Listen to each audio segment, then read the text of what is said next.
Sugatan ng isang babae matapos barilin ng kanyang manliligaw sa Tugigaraw, Cagayan. Ang suspect nagalit daw matapos mabasted. Nasa frontline ng balitang yan, si Justin Punsalang. Duguan ng babaeng estudyanteng ito ng datna ng mga otoridad sa parking lot ng St. Paul University Philippines, Tugigaraw City sa Cagayan. May tama pala ng bala sa leeg ang third-year medical technology student na si Althea Vivian Mendoza. Ang bumaril sa kanya, isa ring third-year medtech student na kinilalang si Christian Paul Ramos, 20 anyos. Ayon sa security guard at librarian ng universidad, nakarinig sila ng sigaw mula sa parking lot. Doon nila nakitang sinaktan ni Ramos si Mendoza sa loob ng sasakyan.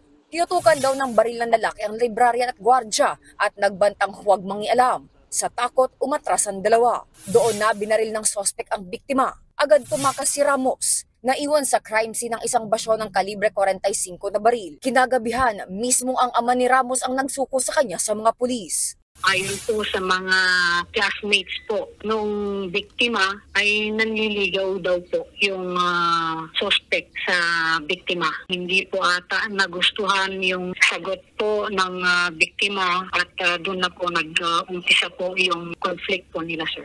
Nasa kustudiya na ng Tugigaraw Police ang suspect. Maharap siya sa kasong frustrated murder at paglabag sa election gun ban. Inaalam pa kung kanino galing ang baril na ginamit niya. Sa Facebook page naman ng universidad, tiniyak nito na kontrolado na ang sitwasyon. May malay na ang biktima at nakikipag-ugnayan na sila sa mga otoridad. Iniimbestigahan na rin kung paano nakapagpasok si Ramos ng baril sa loob ng campus. Nagbabalita mula sa frontline, Justin Punsalang, News 5. Mga kapatid, Jess De Los Santos po, huwag magpahuli sa mga umaaksyong balita at napapanahong issue sa bansa. Para sa mas malawak na balitaan, mag-subscribe at mag-follow sa social media pages ng News 5.